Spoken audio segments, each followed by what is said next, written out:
여자들이 토크하고 있습니다. 안녕하세요. 황선우입니다. 안녕하세요. 김하나입니다. 하나씨. 네. 생일 축하했어요. 고맙습니다. 제 생일은 12월 16일이었고요. 그날 저는 참 너무 즐겁게 선우 씨와 함께 즐겁게 보냈는데 그 생일의 즐거움이 당일 시작된 게 아니라 그 전날부터 시작이 됐죠. 네.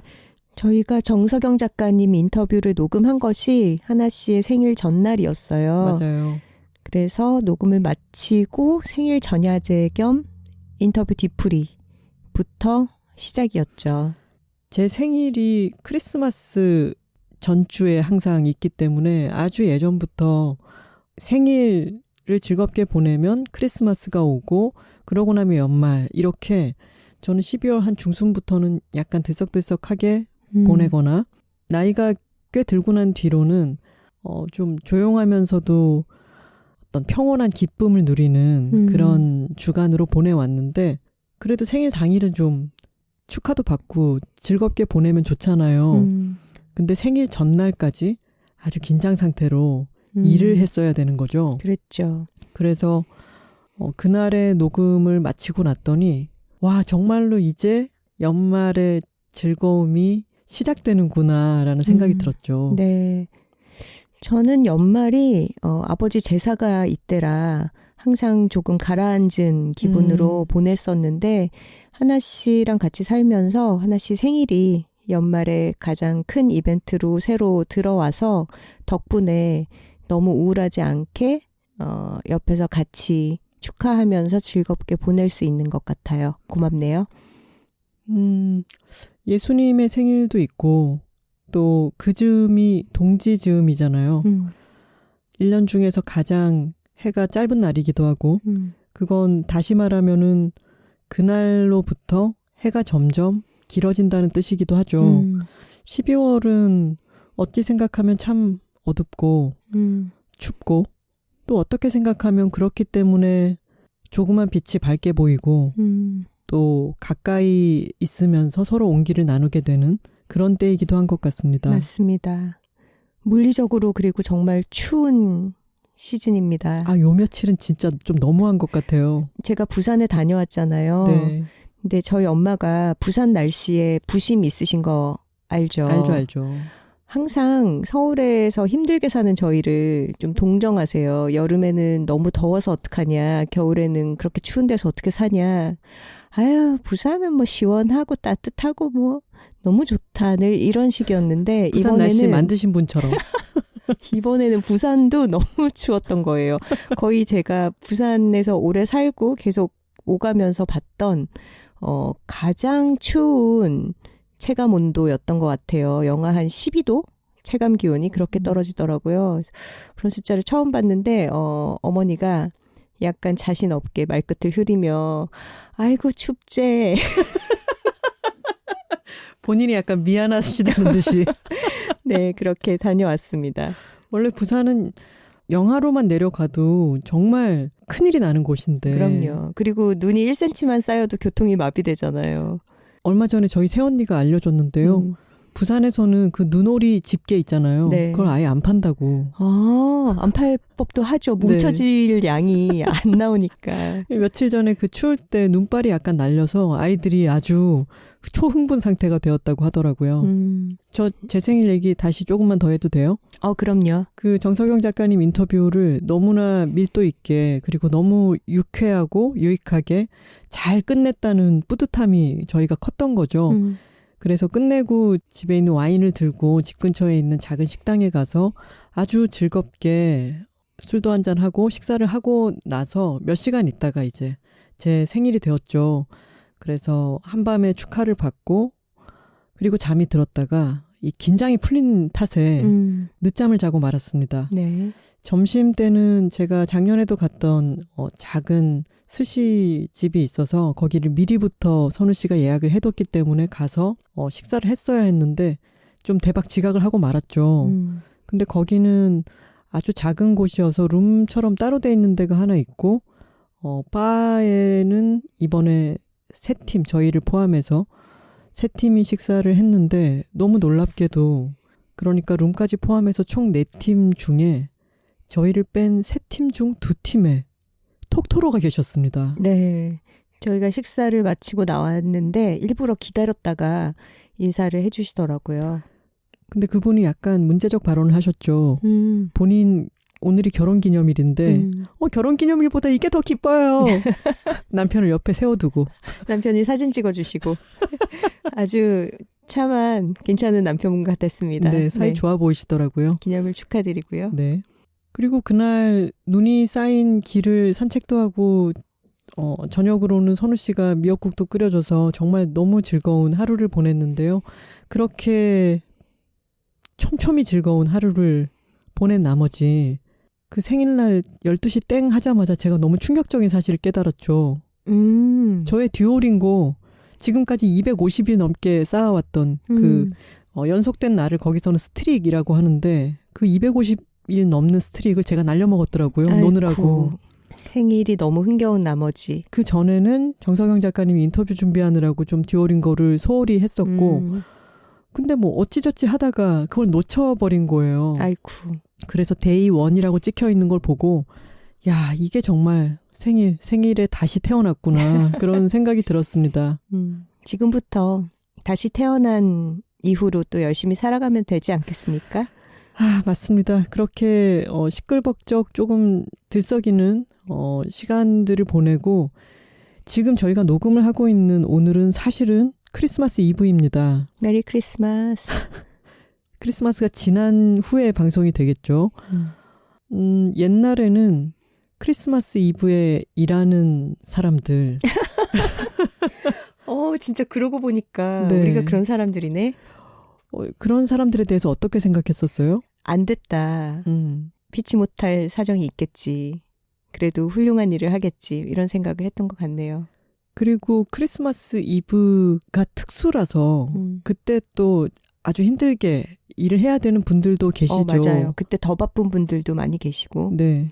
아 그래도 크리스마스 이브에는 좀 온기를 나누며 즐겁게 느긋하게 그렇게 보내면 좋을 텐데 라는 생각을 했었는데 정신을 차리고 보니까 저희가 자발적으로 크리스마스 이브에 녹음실을 잡아서 이렇게 일을 하는 사람들이 되어 있더라고요. 그런데 이게 바깥에서 바라보는 것처럼 정말 너무 놀고 싶은데 꾹 참으면서 하거나 아니면 뭔가 자유롭지 못하고 여기에 얽매여서 꼭 뭐 의무를 이행하거나 이런 느낌은 아니지 않나요? 네, 그냥 내일 친구들 만나서 놀기 위해서 오늘 녹음을 잘 해보자라고 잡은 날이 24일이었던 거죠. 근데 그 특수성이 저는 제가 만약에 크리스마스 이브에 어떤 사람들과 일을 해야 된다. 그래서 뭐 회의를 하거나 어느 사무실에 가야 된다. 그러면은 그러고 싶지 않은데 이런 생각을 했을 수도 있을 것 같은데 그러면서 마음 한켠으로는 난 그냥 황선우랑 수다 떨고 싶은데 크리스마스 이브에 이렇게 생각했을 것 같거든요. 근데 그게 우리의 일이기도 하잖아요. 그것을 하고 계시군요. 약간 덕업일치처럼. 저는 오늘 아주 즐겁고 불행한 마음 없이 녹음을 하고 있습니다. 오늘 녹음실 매니저님한테 조금 죄송하긴 하네요. 그러게요. 사실은 먼저 여쭤봤었어요. 24일에도 스튜디오를 오픈을 하시나요? 했더니 평상시와 다름 없이 한다라고 해서 오늘로 예약을 했던 것입니다. 그렇다면 다행입니다. 오늘이 여둘톡 39화고요. 2022년의 마지막 여둘톡이 되겠습니다. 네. 해가 갈수록요. 언젠가부터 29살에 12월 31일, 39살에 12월 31일과 그 다음 날 그러니까 새해의 1월 1일이 의미를 부여하는 사람의 문제지 그 하루가 드라마틱하게 뭔가가 바뀌지는 않잖아요, 사실은. 그렇죠. 그것을 10년 단위의 변화 같은 것도 기념을 해보고 그러면서 지내다 보니까 요즘은 한 해가 가는 것이 예전과는 조금 다른 느낌이 있어요. 어떤가요? 조금 담담하기도 하고 왜 그런 얘기들 많이 하죠. 올해는 연말 느낌이 안 나. 그런 얘기 많이 하죠. 근데 그도 그럴 것이 점점 연말 느낌은 안 나게 되는 게 어찌 보면 당연하기도 한 것 같아요. 나이를 먹으면서 네, 어렸을 때는 연말에 그 들뜬 느낌, 같은 반 친구들이랑 카드 교환하고 막 그럴 때의 한 해, 내 인생에서 지금 만약에 내가 10살이야. 그러면은 기억나는 몇 해 중에 하나에 한 해가 가는 거잖아요. 그리고 다음 해에는 또 새로운 친구들을 만날 테고 등등 이것이 아주 큰 이벤트죠. 근데 나이가 들면서 계속해서 그 들뜸을 점점 더 크게 느끼기는 쉽지 않은 일인 것 같아요. 그렇기 때문에 내가 30몇 번, 40몇 번 연말을 맞아 보았으니까 그 연말의 들뜸이라는 것도 조금씩은 더 익숙해지는 게 당연하기도 하지 않나 싶은 거죠. 네. 하지만 하나 어린이는 생일날 그렇게 신났는 걸, 들떴는 걸. 네, 듀오링고까지 말아먹으면서. 근데 저는 그 얘기 했을 때요, 선우 씨한테. 네. 나 250일 날려먹었어. 그랬더니 저는 그냥 아깝다 250일이나 했는데 사실 이 정도 느낌이었는데 그때 선우 씨가 양치질을 하고 있었나 그랬잖아요. 근데 정말 그 거품을 다 삼킬 듯이 네, 너무 아깝더라고요. 그래서 이 게임 인간은 이것을 정말 이렇게나 중요하게 생각하기 때문에 그렇게 열심히 하는구나라고 또 깨달았죠. 아니, 안 했으면 안 했지. 이거를 계속 할 건데 하루 빠져서 그렇게 놓치면 너무 아깝잖아요. 제가 진짜 어디 팔을 부러뜨리거나 그러기라도 한 양 너무 깜짝 놀라더라고요. 네. 다시 찾은 삶은 잘 지켜가시길 바랍니다. 네, 알겠습니다. 이제 한 일주일 됐나요? 그 정도 된 것 같네요. 네, 축하합니다. 다시 연말 얘기로 돌아가자면 저는 요즘은 한 해가 가는 것을 한 해 한 해 단위보다는 조금 여러 해를 주기로 묶어서 생각하고 있는 것 같고요.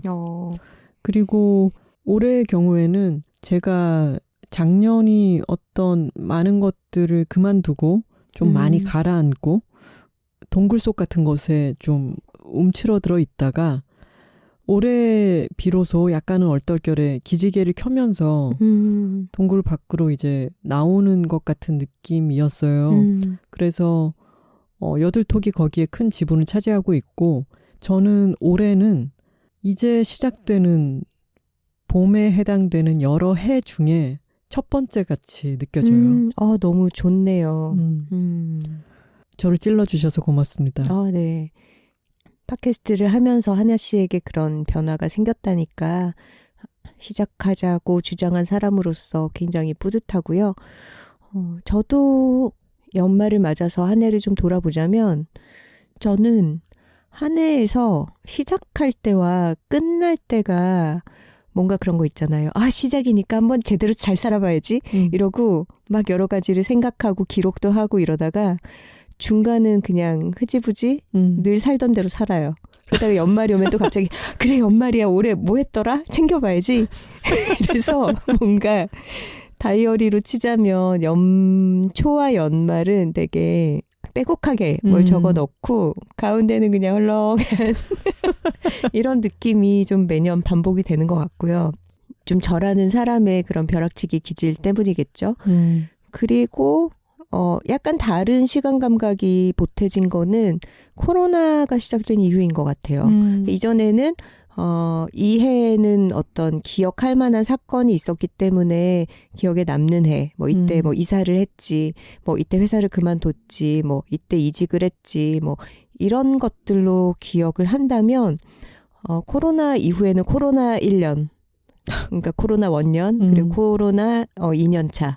코로나 3년 차. 코로나 재위 기간. 이런 식의 감각이 새로 획득이 된 것 같아요. 그리고 그 해들이 분절되어서 떠오르기보다는 좀 플랫한 한 덩어리로 느껴지지 않나요? 그렇죠. 올해는 코로나에 많이 익숙해지면서 여러 가지가 또 대면으로 전환이 되면서 여러 가지가 다시 시작되는 느낌도 있었고 또 급박하게 좀 나빠지는 것들도 많이 느껴졌던 해였던 것 같네요. 맞아요. 너무 커다란 참사도 있었고 전기 가스 요금이 다 오르고 정말 1%의 사람들을 위해서 세금을 다 감면해 주면서 그 세금 부담을 모두가 나눠줘야 된다든가 자, 이렇게 시작하면 끝이 없으니까 여기서 끄도록 하겠습니다. 네. 저희가 올 한 해 시사 팟캐스트로 전환할 뻔한 국면이 잠깐씩 있었잖아요. 아니 계속 네. 오는 것 같아요. 맞아요. 매주. 맞아요.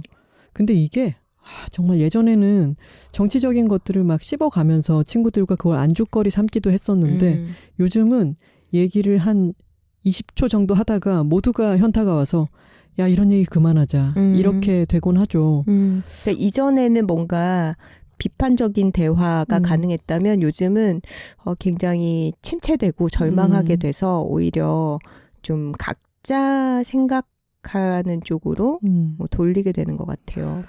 화를 계속해서 화르륵 낸다는 것도 에너지가 참 많이 소모되는 일이어서 화를 내야 할 때는 모아놨다가 힘을 응집해서 내는 게 좋고 일상생활은 우리는 또 차근차근 해나가야 되니까 그 일상생활에 그 곁에 여둘톡이 도움이 되었다면 좋겠습니다. 네. 그런 의미에서 톡갈 한번 하고 갈까요?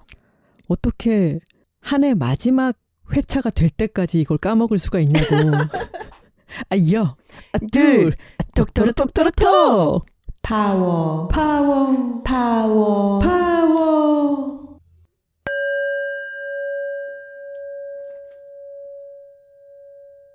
여러분 종소리 들리시나요? 제가 이거 챙겨서 왔어요. 배낭 속에서 저걸 꺼내는데 너무 웃겼네요. 이거의 정식 명칭이 종은 아니죠? 싱잉볼입니다.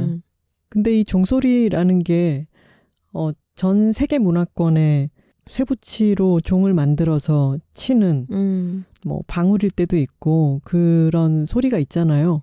근데 이 종소리가 요즘은 이 종소리를 들을 일이 잘 없죠. 근데 종소리 들으면 참 좋잖아요.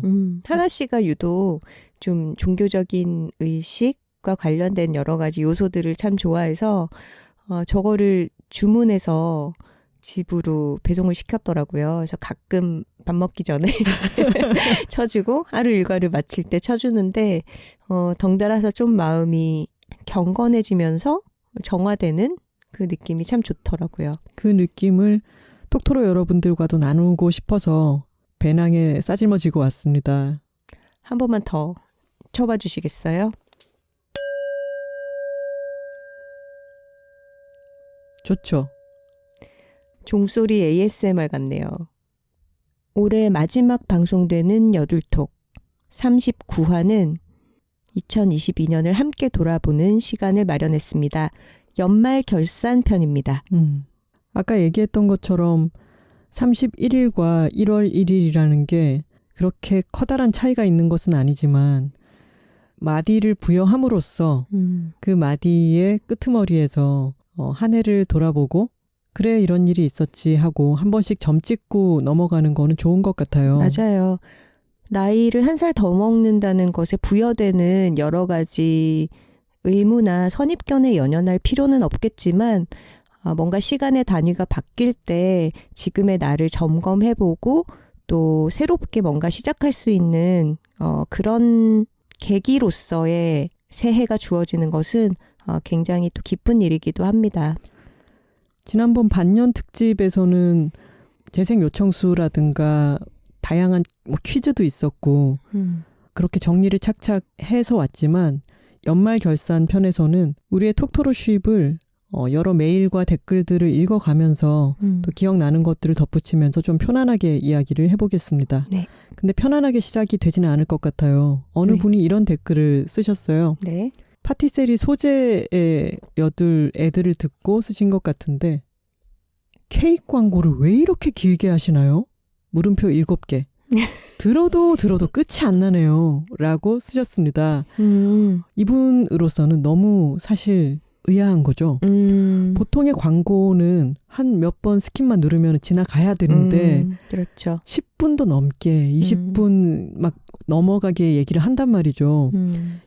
뉴비셔서 네, 모르셨던 거죠. 톡토로십이 조금 부족하신 새로 들어오신 톡토로신 것 같아요. 네, 이럴 때 우리는 뉴비님을 따뜻하게 안아드리면서 여기는 이런 곳이에요. 이렇게 알려드려야죠. 네. 저희가 맨 처음 이 여둘 픽이라는 것도 1회 때 얼결에 시작이 됐잖아요. 네, 맞아요. 순차적으로 여둘톡을 따라오신 톡토로들은 아실 텐데 저희의 컨셉이 뭔가요? 좋은 걸 좋다고 말하기잖아요. 그래서 저희가 좋아하는 것들, 저희가 너무 좋은 것들을 여러분들께 소개해 드리다 보니까 여둘픽이라는 게 생겨났고요. 그 여둘픽이 큰 영향력을 가지고 톡토로 분들에게 많은 반향을 일으키면서 이것이 광고로도 이어져서 태어난 것이 여둘 애드입니다. 그래서 여둘 애드는 여둘 픽의 연장선상에 있고 저희가 이 물건을 써보고 이 물건을 통해서 저희가 접하게 된 새로운 감각들이나 편리함, 새로운 생각들 또 그에 얽힌 에피소드들을 전달해 드리는 것을 저희는 하나의 엄연한 컨텐츠로 생각을 하고 있어요. 네. 생각해보면 생생정보통, 6시 내 고향, 뭐 맛집 소개라든가 신문 문화면의 도서 리뷰라든가 뭐 영화 소개 이런 것들은 다 하나의 컨텐츠이면서도 훌륭한 광고들이잖아요. 그렇죠. 저희는 일반적인 어떤 방송 광고처럼 20초 동안 광고주가 해달라는 말을 이렇게 읽는 것보다는 저희가 진짜로 하고 싶은 이야기로 들을 때 재미있고 또 그것이 유익한 컨텐츠가 되기를 바라고 있어요. 맞아요. 아무리 짧아도 10분 이상은 합니다. 그렇기 때문에 듣기 싫으실 때는 그냥 스킵을 하시면 되는데 이렇게 생각하실 때는 저는 머릿속에 광고라는 것은 짜증스러운 것. 이것은 돈 받고 하는 말들이니까 나는 이것을 들을 필요가 없어. 이거는 넘겨버리고 싶어. 라고 하는 생각을 가지고 계신 건데 저희는 그것도 일종의 선입견 아닌가? 그런 광고라고 하는 카테고리, 돈을 받고 그 제품의 좋은 점을 이야기하는 카테고리라는 것에 대한 거부감 또한 관습적인 생각이 아닐까? 저희는 그 관습을 타파해 보려고 만든 것이고요. 맞아요. 그리고 우리 톡토로들도 이미 그거를 잘 알고 같이 즐겨주고 계세요. 그런데 새롭게 들으신 분들에게는 이런 형식이 낯설 수는 있겠구나라는 생각은 드네요. 자, 이 시점에서 제가 편지 하나를 읽으려고 합니다. 저희가 얼마 전에 식스 시즌스 파스타 밀키트와 찹스테이크를 주문을 했어요. 네. 여둘톡 20화 죽음이 삶을 찾아올 때 편에서 여둘 애드로 소개했던 곳이죠. 네, 저희가 계속해서 저희 돈 저희 산으로 이용할 꽃들을 애드로 소개하고 있기 때문에 이렇게 간간히 생각날 때 주문해서 먹고 있습니다. 그리고 연말에 참 잘 어울리죠. 그래서 이번 연말을 여러 흥나는 일들도 많이 있으니까 따뜻하게 집에서 즐겁게 음식을 먹으려고 주문을 했어요. 근데 저희의 이제 이름과 주소를 보고 저희임을 아신 식스 시즌스 김서하 대표님이 택배 박스 안에 편지를 넣어주신 겁니다. 네. 무려 4장짜리 손편지입니다. 제가 읽어볼게요. 황선우, 김하나 작가님께 작가님들 안녕하세요. 어느새 화려한 강추위가 우리를 감싸는 계절이 되었습니다. 식스 시즌스 김서하입니다. 화요일 새벽마다 어김없이 여둘톡을 듣습니다. 올해 가장 기뻤던 일은 무엇이었나요? 같은 질문을 들을 때마다 여둘 애드요 라고 소리 지르는 톡토로이기도 하고요. 연말이 가기 전에 어떤 방식으로든 작가님들께 인사를 드려야지 마음을 먹고 있었지만 소중한 것일수록 조심스러울 때가 있지요. 택배로 작은 선물이라도 보내볼까 하다가도 혹시 부담을 드리는 것은 아닐까 망설이던 참이었습니다. 마침 잠들기 전 주문창에 반가운 이름을 보고 벌떡 일어나 차를 한 잔 끓여두고 펜을 듭니다. 마치 지금이 식스 시즌스의 2022년 연말 정산 같기도 합니다. 8월 16일 여둘톡 20화에서 식스 시즌스가 소개된 것이 올해 가장 큰 행운이었다면 가장 큰 행복은 나를 믿기 참 잘했다 하는 마음이었습니다. 동네 작은 가게에서 밀키트를 판매하는 서양식 반찬 가게로 리뉴얼을 하고 사실 여러 달을 적자와 마주했습니다. 이런 컨셉은 새로우니까 핫플이 될 수도 있겠지 했던 예상과는 딴판이었죠. 하루 종일 혼자 있던 가게에서 꿋꿋이 버텼습니다. 하나부터 10까지 오롯이 내가 쌓아 올린 이 공간을 저는 믿어야 했으니까요. 그런 믿음이 굳어져 자신감이 되었고 결국 여둘 애드 출신이라는 타이틀까지 얻었습니다. 감히 톡토로십 그 자체라고 자부해봅니다. 연말 성과 보고회 느낌으로 여둘 애드 이후의 변화들을 간단히 공유드려볼까 합니다. 한마디로 퀀텀 점프였습니다. 혼자 일하던 가게에는 직원이 함께하고 조그마한 가정용 기계로 작업하던 공간에는 풍채 좋은 전문 포장 기계들이 들어왔습니다. 생산량이 늘어나면서 매장 판매 비중보다 택배 판매 비중이 압도적으로 커졌습니다. 나름 기준이 까다롭다고 하는 배달의 민족, 전국 별미 셀러로도 입점을 하게 되었는데 제 손글씨로 가게 소개가 담긴 카드가 제작되어 택배 박스에 담기게 되었습니다. 지난 여름 작가님들께 눌렀었던 그 보자기 속 손글씨가 또 한 번 세상에 나아갑니다. 뭉클하고 뿌듯합니다. 워낙 좋아하는 일을 재고 따지지 않고 선택한 업이다 보니 내적 만족과 가치에 큰 비중을 두고 지냈습니다. 하지만 올해 어느 때보다 많은 손님들의 관심과 맛있게 먹었다는 응원을 받아보니 조금 더 성장해보고 싶다는 열망이 생깁니다. 지구가 유일한 주주다라며 환경단체에 회사를 통째로 기부한 파타고니아 같은 그런 성장이요. 쓰고 보니 비교 대상이 다소 극단적이네요. 웃음. 고객님들께 식스시즌스만의 이야기를 들려드릴 수 있고 그로부터 어떤 기쁨이나 선한 가치까지 함께 판매할 수 있다면 저는 이 일을 아주 오래도록 특히 건강하게 할 수 있을 것 같습니다. 여둘톡에서 간간히 지나간 여둘애들을 언급해 주시지요.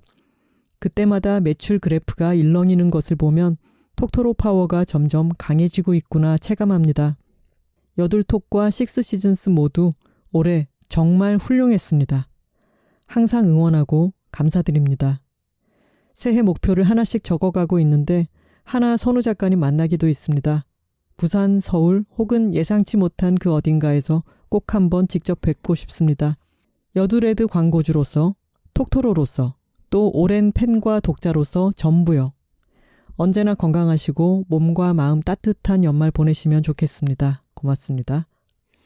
와, 이 편지를 받고서 저도 너무너무 기뻤고 하나 씨에게 보여줬더니 그날의 반응을 잊을 수가 없어요. 생일 선물 받은 것 같다 그랬잖아요. 네, 그날이 생일이었고 저 울었잖아요. 네. 우리 눈물이 많은 인프피는 또 정말 눈물을 흘렸습니다. 이 편지를 받고. 듀오링고를 잃고도 꿋꿋했던 저는. 그리고 여기 말씀하신 것처럼 이 배달의 민족 전국 별미 셀러로 뽑혀서 이 엽서가 그 택배 박스 안에 들어있었는데요. 김소아 사장님 얼굴 사진이 있고 뒤에 손글씨로 쓰여 있는 게 이제 모든 택배 박스에 들어가는 거죠. 근데 이 셀러로 뽑히는 게 정말 대단하다면서요? 네. 제가 또 묵고제비로서 이런 거 있으면 굉장히 눈여겨보거든요. 네, 배달의 민족에서 시켜보진 않았지만 각 지역에 이름난 맛집들이 밀키트로 입점을 해 있더라고요. 그래서 관심 깊게 봤었는데 거기에 식스시즌스가 들어갔다니 너무 저희 일처럼 정말 기쁩니다. 저희는 저희의 광고 방식이 새롭고 멋지다고 생각하고 있거든요. 근데 그런 저희만의 자부심을 이 편지로 너무 정확하게 증명해 주신 것 같아서 너무너무 고마웠어요. 네. 여둘애드가 자신의 일에 자부심과 믿음을 가지고 열심히 하고 있는 여성 사업가에게 부스터가 되어서 더 일을 잘할 수 있게 하는 어떤 계기로 작용했다는 점에서 서로의 좋아하는 일이 만난 것 같은 그런 교집합이 생긴 것 같은 느낌도 들고 이 편지를 받아들고 하나 씨랑 저랑 정말 팟캐스트 하길 잘했어 이런 얘기를 나눴죠. 저희야말로 고맙습니다. 김서아 대표님. 그리고 또 하나의 메일을 읽어보겠습니다. 안녕하세요. 황선우 김하나 작가님. 여둘톡 공식 일잘러 흑석동 톡토로 강민혜입니다. 너무 감사하게도 지난 제주 누보 앵콜 방송에 제주 맥주 일잘러로 인증해 주신 덕분에 회사는 물론이고 주변 지인들에게까지도 어깨 으쓱해지는 날들을 보냈습니다. 감사합니다. 조직이나 타인의 인정도 물론 좋았지만 저에게 준 엄청난 에너지와 동기부여에 대해 꼭 한번 고마움을 전하고 싶었어요. 저는 사실 제주 맥주에 입사한 지 이제 1년이 된 이직자입니다. 전에는 한 홍보대 행사에서 10년을 근무했고 제주 맥주는 저의 두 번째 회사입니다. 10년간 근무한 회사를 그만두는 것은 생각처럼 쉬운 일은 아니더라고요. 30대 중반의 나이에 인생의 약 3분의 1에 가까운 시간을 함께한 곳과의 헤어짐은 마치 조금 과장하자면 10년간 사귄 남자친구와 이별하는 느낌이라고도 할 수 있을 것 같아요. 그럼에도 불구하고 좋아하는 일을 계속해서 좋아하면서 건강하게 그리고 오래오래 지속하기 위해 새로운 환경에 저를 놓아두고 여러 가지 가능성을 모색해보고 싶어서 퇴사를 결심하고 실행했습니다. 보통 퇴사를 결정할 때 주변에서는 퇴사 전에 다음 회사를 알아보고 그만두라는 조언들을 많이 합니다. 하지만 저는 퇴사도 그리고 다음의 일도 누군가의 조언이나 조급한 마음에 떠밀리듯 선택하고 싶지 않았기에 무작정 퇴사를 하게 되었습니다. 그리고 2달 정도 제주에 가서 그동안 하고 싶다고 노래를 불렀던 일들, 가령 하루 종일 멍 때리기, 아무것도 하지 않기, 더 적극적으로 아무것도 하지 않기 등을 하기도 하고 아이와 함께 갔기에 매일 바닷가에 가서 소라게, 보말, 조개 등을 잡기도 하면서 지냈습니다. 그동안 하루의 거의 모든 시간을 차지하던 일과 의도적, 의식적으로 거리를 두고 지내다 보니 자연스레 알게 됐어요. 저는 일에 지쳤던 게 아니라 무의미한 일을 반복해야 하는 상황에 지쳤던 것이고 일이 싫었던 게 아니라 일을 통해 성장하는 느낌을 받고 있지 못했던 게 싫었던 것이라는 걸요. 그렇게 제주에서의 시간을 충실히 보내던 중 주말에만 제주에 왔던 남편에게 제주 맥주 양조장을 구경시켜주고자 방문했던 것이 저희 두 번째 커리어의 출발점이 될 줄은 그때는 정말 꿈에도 몰랐습니다. 우연히 보게 된 SNS의 채용 공고가 왜 때문이었는지 마침 마감일에 제 머리에 떠올랐고 10년 전의 이력서와 포트폴리오를 업데이트하는 셈으로 지원해보자 했던 게 운 좋게 면접으로 이어졌던 것이지요. 면접에서도 잘 보이려 포장하거나 하지 말고 솔직하게 임하려고 했습니다. 저 역시 면접자이면서 동시에 면접관이라는 마음으로 내가 원하는 성장과 일에 대한 확장성을 제공해 줄 수 있는 곳인지를 평가해 보기로 마음먹었죠.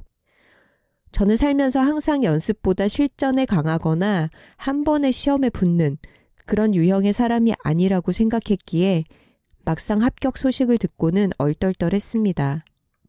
실제로 입사 이후에도 꽤 오랜 기간을 스스로 적응하지 못했다는 느낌을 받고 지냈어요. 호기롭게 면접 보던 저는 온데간데 없었습니다.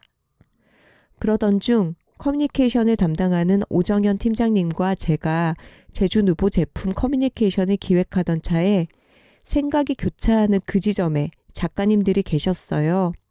저희의 커뮤니케이션 페르소나가 황선우, 김하나 작가님이었죠.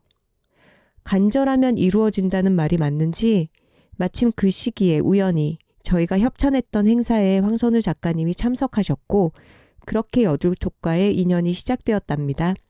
이직 이후 새로운 환경에 적응하느라 갈피를 못 잡고 방황하던 제게 여둘톡은 좋아하는 일의 힘이 어디까지 갈 수 있는지를 경험하게 해줬어요.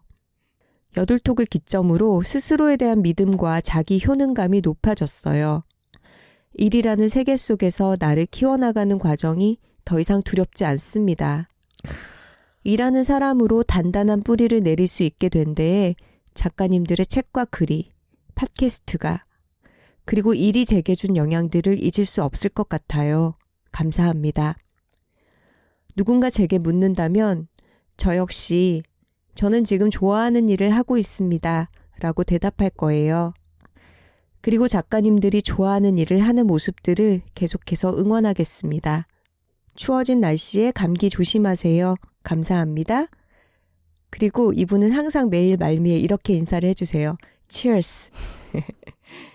그러면서 아주 귀한 한정판 맥주를 보내주셨어요. 네. 이 메일 말미에는 그 맥주에 대한 또 깨알 같은 설명도 덧붙여 주셨는데 유명한 초콜릿 브랜드죠. 삐아프와 콜라보를 한 삐아프 제주 맥주 콜라보 맥주 배럴 숙성 맥주를 이번에 한정판으로 만드셔서 저희가 내일 친구들과 만날 때 이걸 들고 나가려고 생각하고 있습니다. 네. 겨울에는 또 흑맥주가 어울리잖아요. 스타우트를 위스키 오크 배럴에서 숙성을 시켜서 바닐라라든가 카카오 같은 것을 더해서 좀 달콤 쌉싸름한 그런 풍미를 느껴지게 했다고 하는데 내일 친구들과 만나는 크리스마스 모임에 어울릴 것 같아서 같이 나눠서 한 잔씩 마셔보려고 합니다. 감사합니다. 고맙습니다. 흑석동 톡토로 강민혜 님께서 34화 좋아하는 일을 하고 있나요? 이후에 보내주셨던 메일이었어요.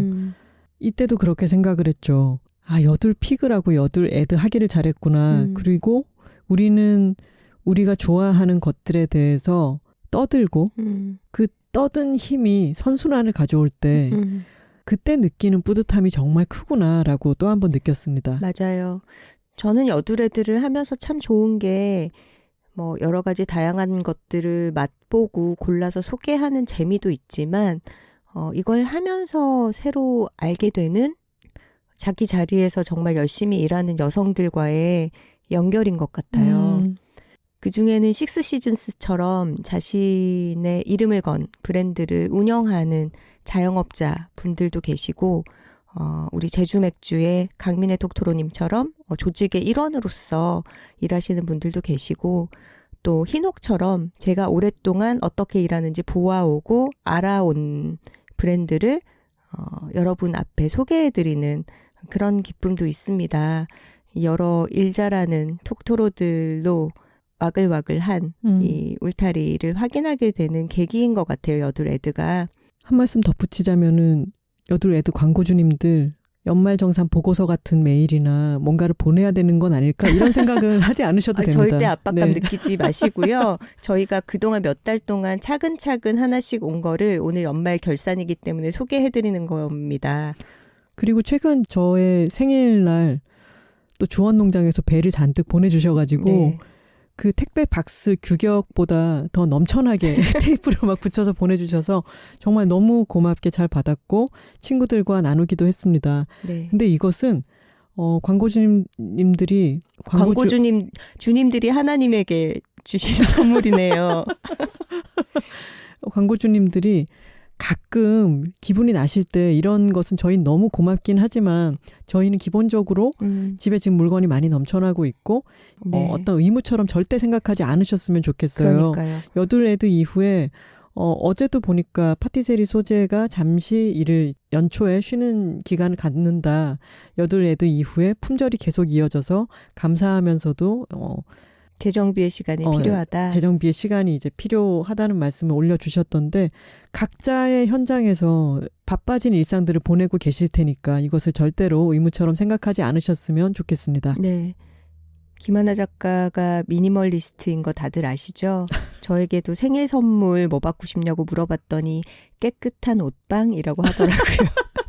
네, 저는 연말에 조금 청소하는 시간을 가지려고 합니다. 그리고 이제는 저 이번 생일이 좋았던 것은 선물을 많이 거절했잖아요. 친구들한테도 안 갖고 싶은 거 받겠다. 없다. 이미 부자로 살고 있다. 선물 대신 그냥 밥을 한 끼 먹거나 즐거운 시간을 보내자. 이 정도로 얘기를 했고 요즘은 카카오톡 선물하기 이런 것도 많이 보내주시잖아요. 근데 짧은 기간에 먹어 없앨 수 있는 작은 선물들 외에는 다 거절하기를 해서 이번 생일은 조금 덜 부담스럽게 지나가는 것도 저는 기쁜 일입니다. 네. 여기서 오랜만에요. 네. 저 여둘 픽 하나 얘기해도 되나요? 그럼요. 저 지금 무슨 얘기할지 선우 씨 짐작할 수 있을 것 같아요. 최근에 제가 빠져 있는 것입니다. 그러니까요. 어찌나 기특해하고 참 뿌듯해하는지 그게 느껴져요. 정말 진심으로 좋아하는구나. 자, 톡토로 여러분들 중에 체질적으로 배가 찬 분들이 있으실 거예요. 나도 배가 찬가? 이렇게 느끼는 분들은 아마 그런 분들이 아닐 거예요. 지금 겨울에 원래 배가 좀 찬 분들은 겨울에 아무리 안에 내일을 입고 따뜻하게 하고 밖을 나가도 배가 너무 차가워지는 분들이 있어요. 이분들은 여름에도 그래요. 제가 바로 그런 사람인데요. 저는 어린 시절을 생각하면 저희 큰 댁에 갔을 때 이제 물이 바뀌고 음식도 좀 바뀌고 그리고 큰 댁이 바닷가였기 때문에 좀 찬 바람이 많이 부는 곳이었는데 제가 명절이나 제사가 있어서 큰 댁에 갈 때마다 배탈이 나는 거예요. 그래서 저는 항상 어느 방에 가장 따뜻한 아랫목에 배를 대고 엎드려서 엄마가 막 큰엄마가 와가지고 손을 따주기도 하고 늘 배가 아파서 대굴대굴 했던 기억이 생생히 있어요. 그래서 저는 평생 이 배탈이 잊을만 하면 찾아오는 좀 장이 민감한 사람이라고 해야 될까요?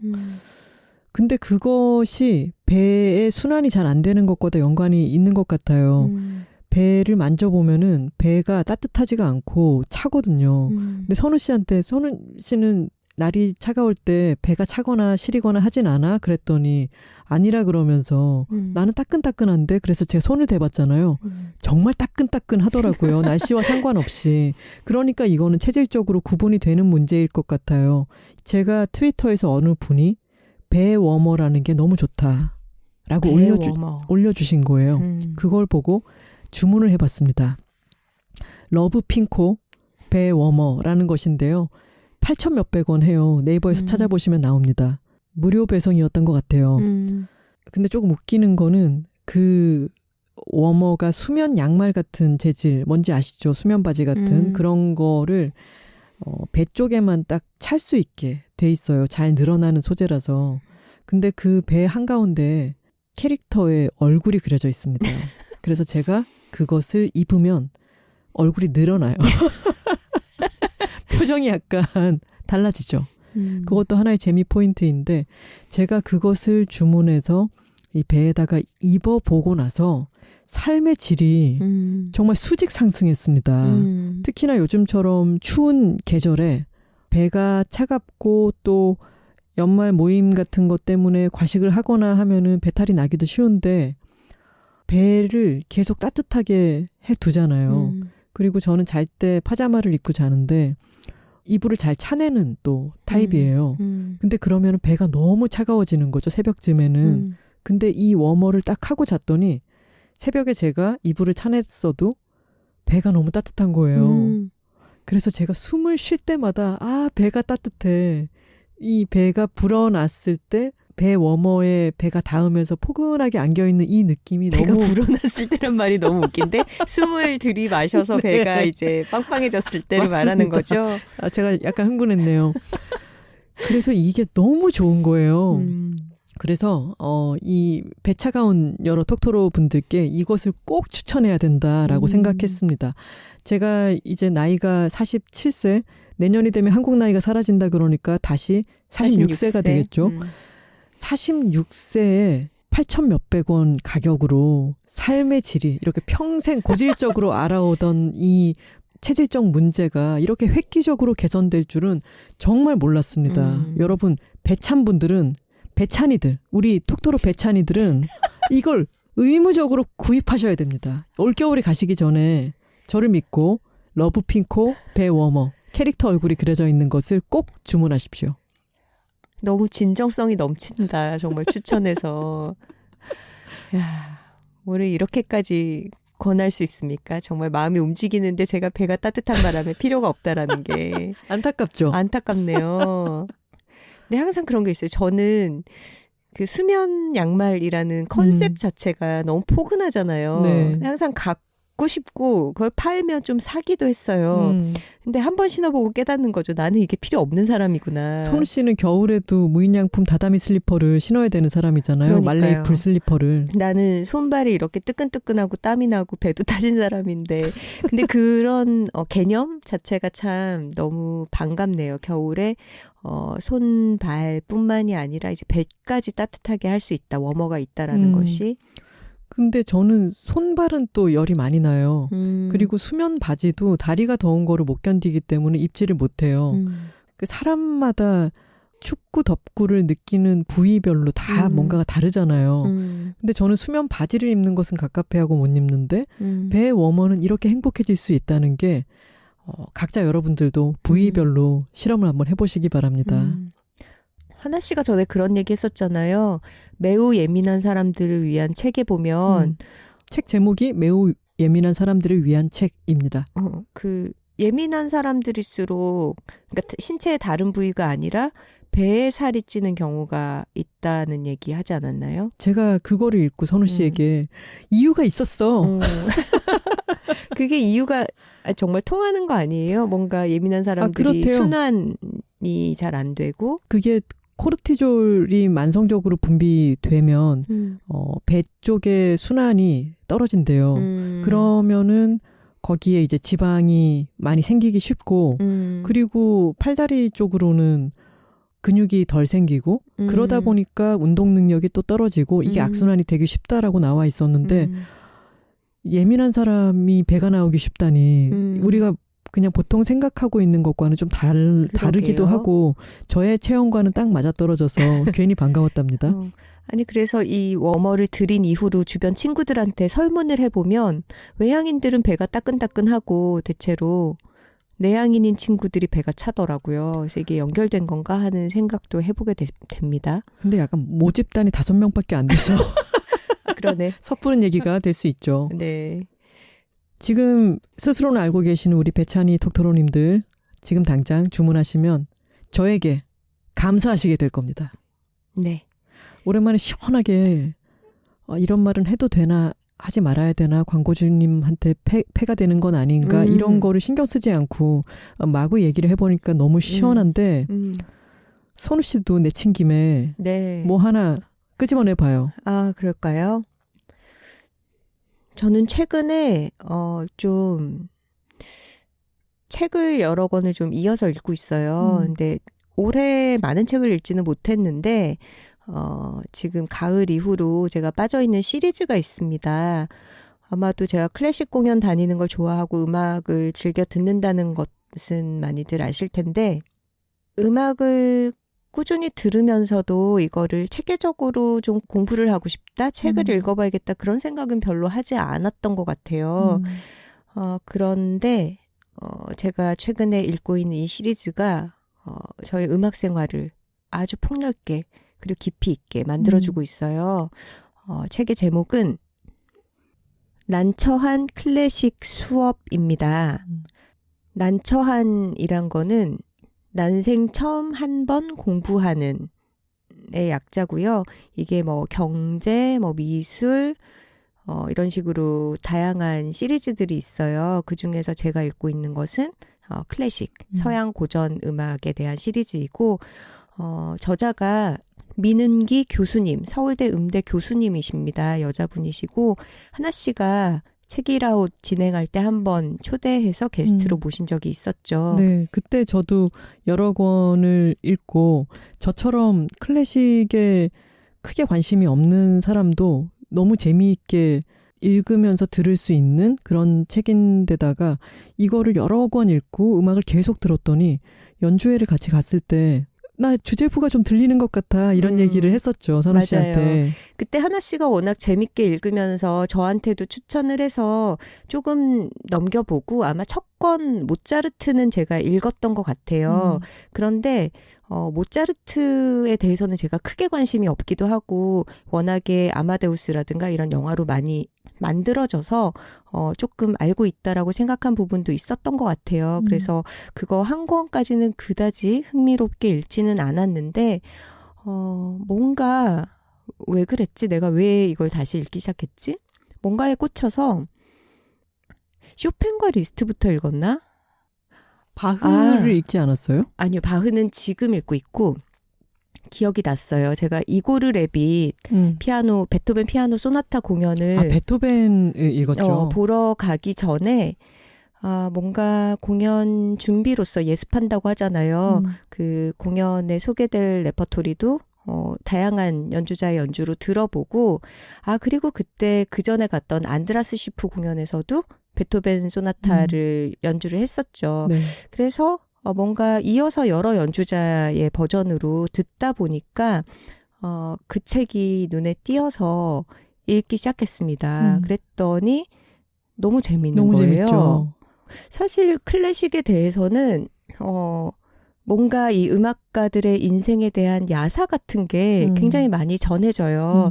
그거를 뭐 클래식 FM 라디오에서 재미있게 출연자들이 소개해주기도 하고 뭔가 단편적인 글로 여러 책들의 다른 관점으로 서술이 많이 되기도 하죠. 근데 제 생각에 이 난처한 클래식 시리즈의 가장 큰 강점은 이 민은기 교수님께서 음악학자잖아요. 그렇기 때문에 음악가들의 인생으로, 그러니까 음악을 어떤 삶의 반영인 것처럼 너무 지나치게 서사를 부여해서 해석을 하지 않고 그들의 삶에서 있었던 사건들, 에피소드들도 아주 잘 알고 그것을 배치를 하면서 음악사적으로 이게 어떤 의미가 있는지 음악학자의 분석으로 때로는 전문 용어나 어떤 음악에 대한 그 지식들을 넣어가면서 설명을 해주세요. 근데 이게 그 비율이 너무나 절묘합니다.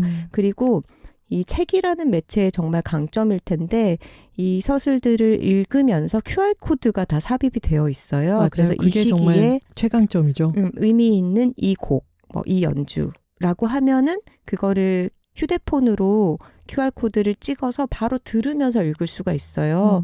그렇게 하니까 제가 그동안 이 음악 곡들에 대해서 단편적으로 알고 있었고 들으면서 느꼈던 부분들과 새롭게 알게 되는 지식이 결합을 하면서 너무너무 음악 듣는 게 재밌어지더라고요. 그래서 베토벤을 그렇게 읽고 나서 쇼팽과 리스트가 한 권이에요. 쇼팽과 리스트 편을 읽고 그다음에 슈만과 브람스 편 이렇게 내달리듯이 읽어나가면서 또 그 당시에 제가 예매해 놓은 공연 중에 뭐 예를 들면 손민수 교수의 리스트 초절기교 연습곡 공연을 보러 가니까 그걸 책을 읽다가 연주를 듣고 와서 또 읽고 이런 식의 경험이 서로 이제 맞물리면서 굉장히 즐거운 가을 겨울을 보내고 있습니다. 그렇게 모차르트, 바흐까지 지금 읽고 있고 제가 오페라에는 조금 관심이 덜한 편이라 베르디와 바그너 편은 건너뛰었네요. 시리즈를 다 읽고 나서 읽을 게 없어지면 베르디와 바그너로도 한번 건너가 볼까 하고 있습니다. 이렇게 정말 신이 나서 서로 픽을 이렇게 하나씩 하는 건 좋은데 이 간극 어쩔 거야? 뭐뭐와 자, 클래식 책 시리즈와 러브핑코 캐릭터 배 워머 이 간극 어쩔 거야?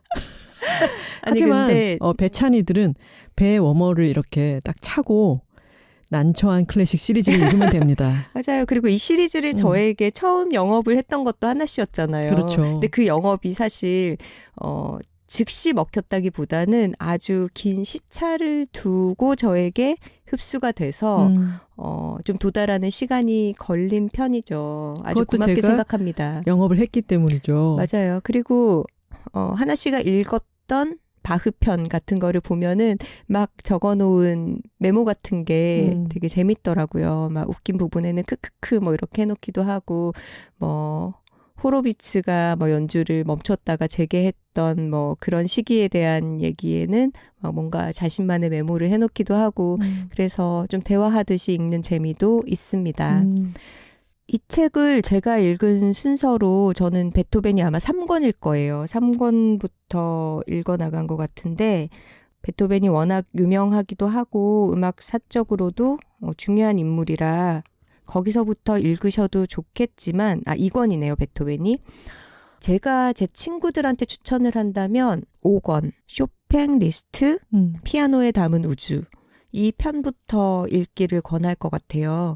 아무래도 피아노라는 악기가 많은 사람들에게 친숙하고 쇼팽은 특히 피아노에만 집중해서 헌신했던 작곡가이기도 하고 이 리스트라는 음악가와는 서로 스타일이 너무 달라서 동시대를 살면서 굉장히 다른 궤적의 행보를 보여줬기 때문에 비교하면서 읽는 맛이 있을 것 같아요.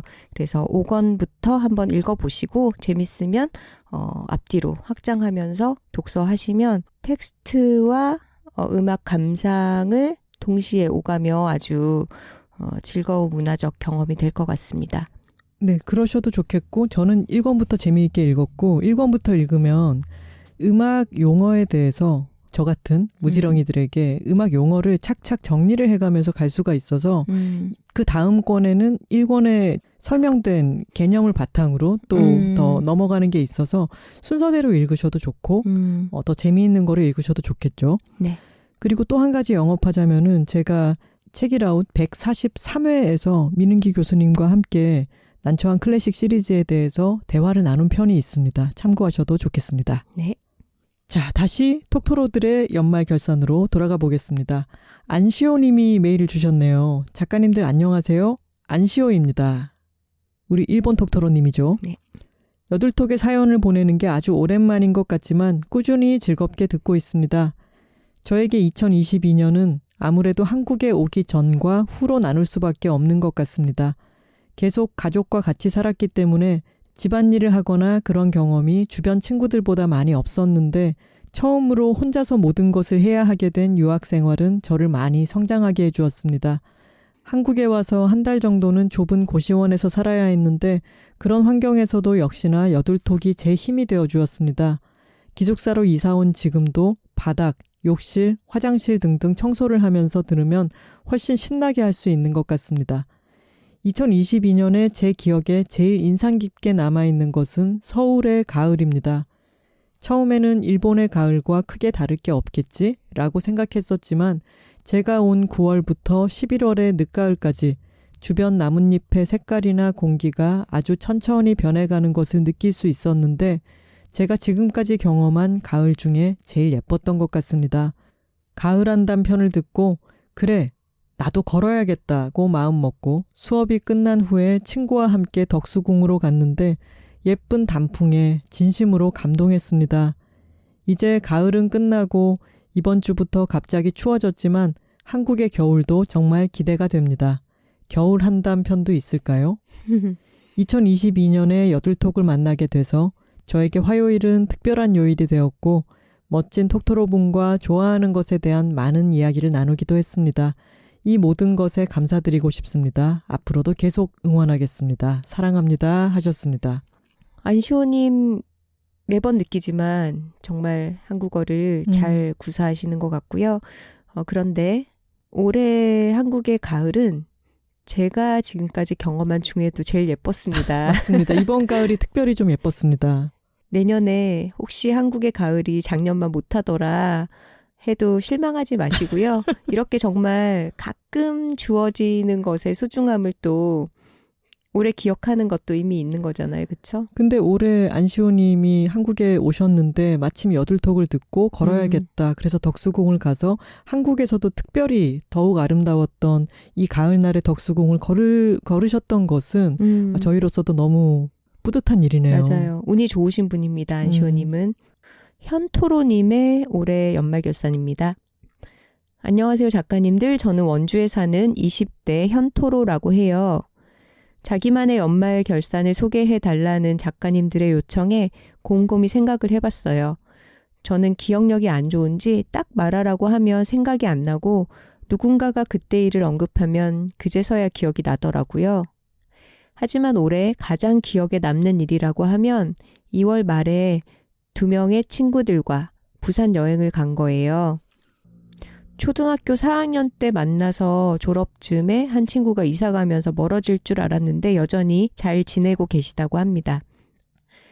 셋이서만 만나서 놀았을 때 뭔가 시원했어요.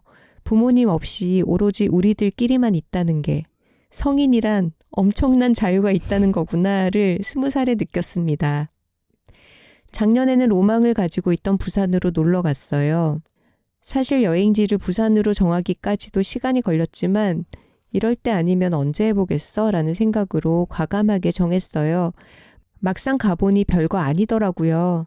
괄호 열고 일단 해보자. 생각보다 별거 아닐 수 있다.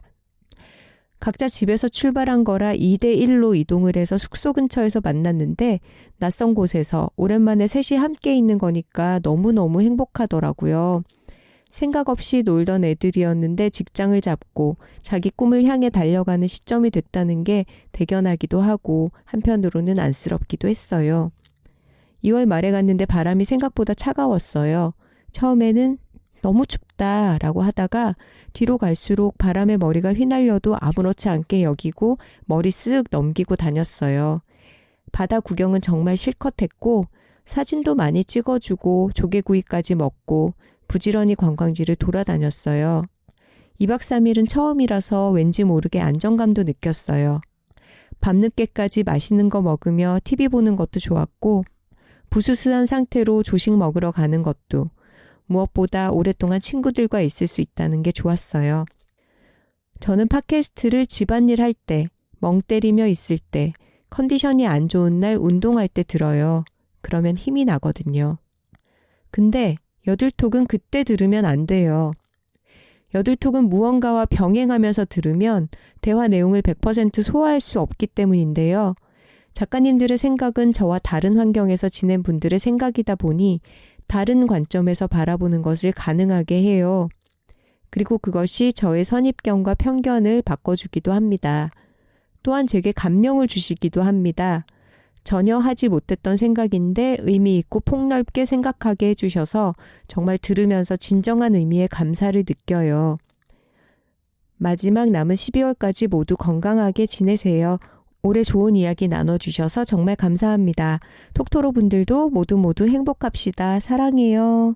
하면서 친구분들과 여행에서 찍은 사진을 첨부해 주시면서 세븐틴 팬이신가 봐요. 세븐틴 영업으로 글을 마치셨습니다. 제가 메일을 이렇게 약간 발췌를 하면서 순서가 헷갈리게 됐는데 성인이란 엄청난 자유가 있다는 거구나를 20살에 느끼셨고 지금 현토로님은 20대 초중반이신 것 같아요. 직장 생활을 하고 계신 거죠? 직장 생활을 이제 시작하고 친구들도요. 네. 제가 이 사연을 뽑은 이유는 친구들과 처음으로 조금씩 원주에서도 만나고 뭐 그러다가 이제 부산으로 이렇게 멀리까지 가도 될까 하면서 처음으로 여행을 가곤 하던 모든 것이 새롭고 숙소에서 부스스하게 같이 조식 먹으러 가는 게 너무 해피한 그때의 에너지, 기분 이런 게 느껴져서 제가 기분이 너무 좋더라고요. 맞아요.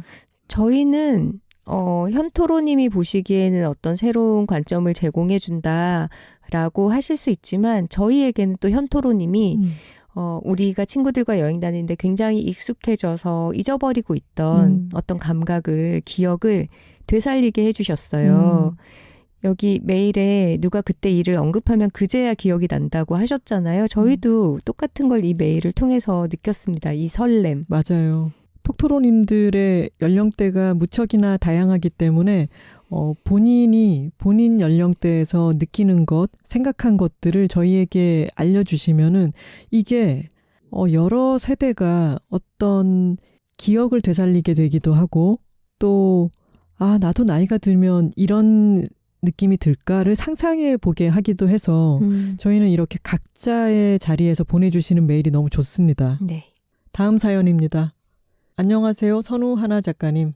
그린시티 톡토로입니다. 올해를 마무리해보자 하시는 말씀에 한참 생각을 해봤습니다.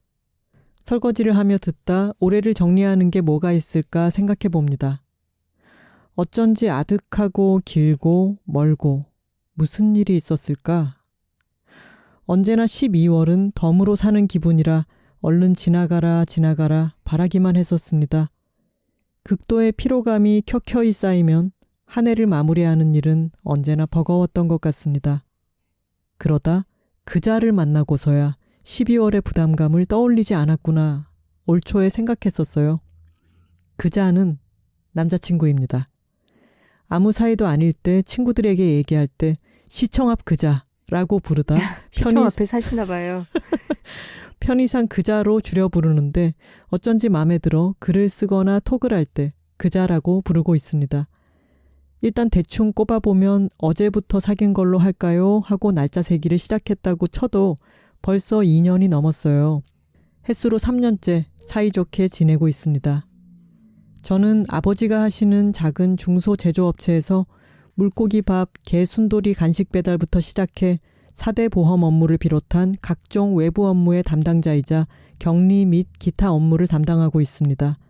여러 가지 일로 회사 사정이 갑자기 나빠지던 시점에 코로나19까지 더해져 급격히 매출이 줄어들며 참 힘들었습니다.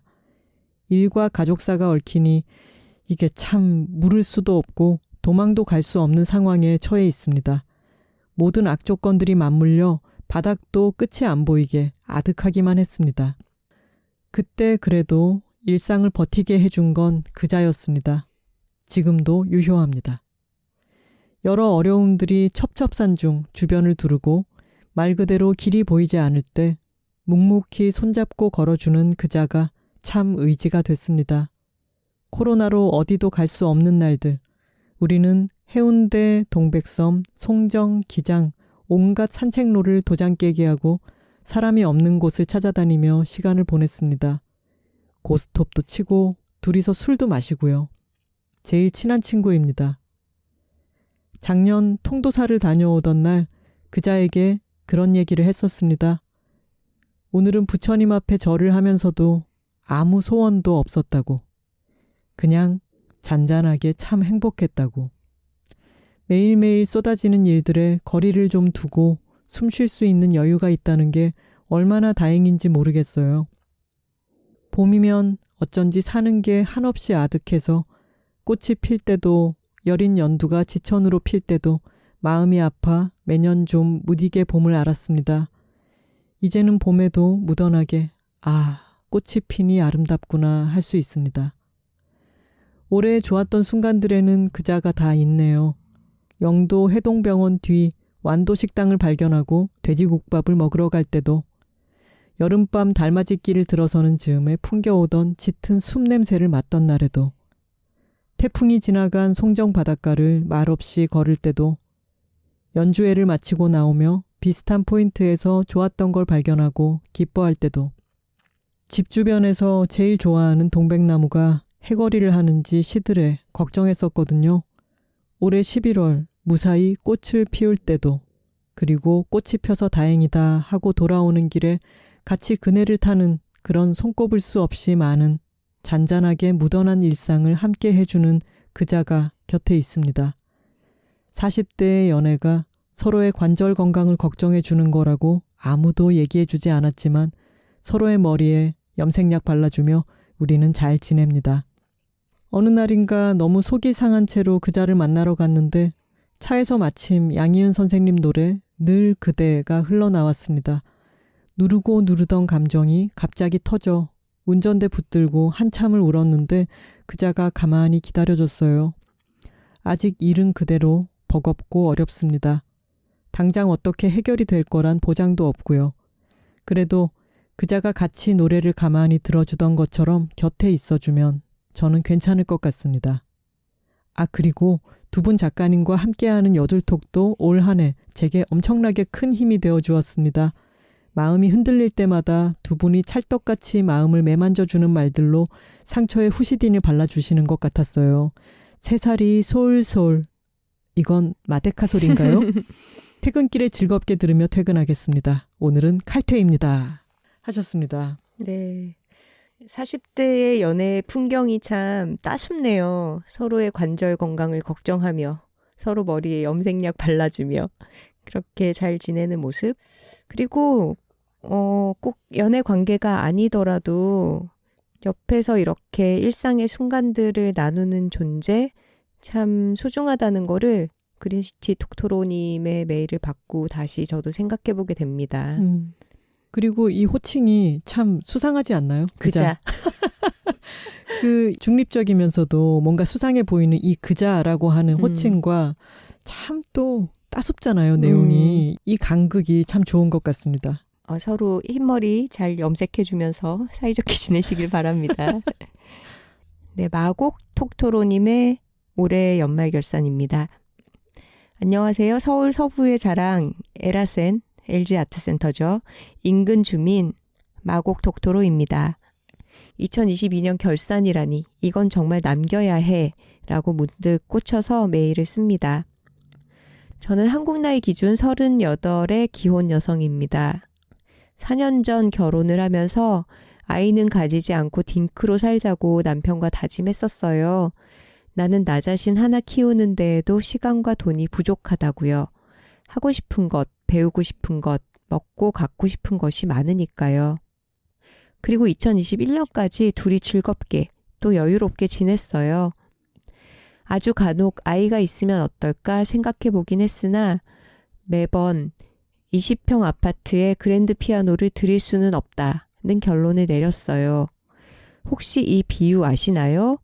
그랜드 피아노의 음향은 매우 아름답고 가치 있는 것이겠으나 20평 아파트에 그랜드 피아노를 드리는 것은 어떤 사람들에게는 비합리적인 선택이라는 것처럼 아이를 낳아서 기르는 것이 비합리적인 사람들도 있다는 비유입니다. 처음 이 비유를 만난 후 오래도록 제 마음에 남아 있었고요. 네, 장유진 작가님 단편소설에 나오는 이야기죠. 그러다 무슨 바람이 불었는지 2021년 마지막 날에 우리도 아이를 가지기 위해 노력을 해보자 하고 그간의 결심을 뒤집었어요. 결심을 뒤집는 데에는 특별한 계기가 있었다기보다는 일종의 막차를 놓치기 싫다는 마음이 컸습니다. 저는 올해 38, 남편은 47입니다. 저도 남편도 첫 아이를 가지기에 적지 않은 나이죠. 그렇지만 정말 감사하게도 올해 초에 아이가 생겼고 10월에 건강히 아이를 낳아 오늘로 44일차 엄마입니다. 병원에서 퇴원한 후 산후조리원에서 지내던 중 비보를 들으러 팟빵에 들어갔다가 첫 화면에 여둘톡이 뜬 걸 보고 깍 하고 곧바로 여둘톡을 시작했습니다. 비보 눈 감아. 새삼 팝업 띄운 팟빵 관계자께 감사의 뜻을 전하고 싶네요. 다소 늦은 톡토로지만 육아의 순간순간을 여둘톡과 함께 할 수 있어 정말 다행이라는 생각이 듭니다.